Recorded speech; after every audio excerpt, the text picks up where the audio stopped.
ನಮಸ್ಕಾರ. ನನ್ನ ಹೆಸರು ಭುವನ್ ಶಿವಾನಂದ ರಾವ್. ನನ್ನ ನಾಡು ನನ್ನ ಭಾಷೆ ಏನು ಎಂಬುದು ಇತಿಹಾಸದಲ್ಲಿ ಅಚ್ಚಳಿಯದಂಥ ಬರಹವಾಗಿದೆ. ಜಗತ್ತಿನ ಎಷ್ಟೋ ದೇಶಗಳು ಹುಟ್ಟಕ್ಕೂ ಮುಂಚೆನೇ ಕನ್ನಡದಲ್ಲಿ ಕಾವ್ಯ ರಚನೆಗಳಾಗಿದ್ದವು. ಕರಿಯ ಕಂಡೋಡೆ ನಾಯಿ ಬೋಳಿದರೆ, ಅಂದರೆ ಆನೆಯನ್ನು ಕಂಡು ನಾಯಿ ಬೋಳಿದರೆ ಆನೆಯ ಸಾಮರ್ಥ್ಯ ಸ್ಥಾನ ಕಡಿಮೆಯಾಗುವುದೇ?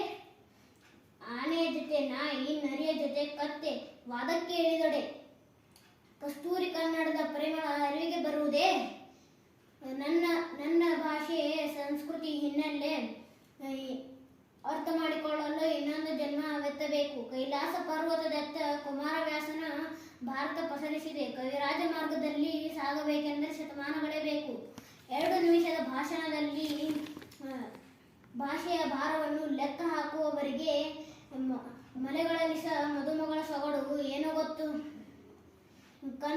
ಕಮಲದ ಹೂವಿನಂತ ಕನ್ನಡಿಗರ ಭಾವನೆ ಇದ್ದ ಹಾಗೆ ನನ್ನ ಭಾಷೆಯನ್ನು ತಿರಸ್ಕರಿಸುವ, ಅವಹೇಳನ ಮಾಡುವ ಹನಿಗಳು ಆ ಕಮಲದ ಮೇಲೆ ಕೂತರೂ ಸಹ ಅದು ಎಷ್ಟೇ ಸುಂದರವಾಗಿದ್ದರೂ ಆ ಕಮಲ ನಮಗೆ ಬೇಡ.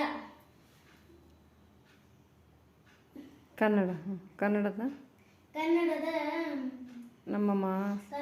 ನಮ್ಮ ಮಹಾಸಾಗರದೊಳ ಮಿಂದು ಅದರಲ್ಲಿ ಒಂದು ಬೊಗಸೆ ನೀರು ತರಲಿ. ನಂತರ ಹುಟ್ಟುಗಮದ ಬಗ್ಗೆ ಯೋಚಿಸೋಣ. ನಮ್ಮ ಛಂದಸ್ಸು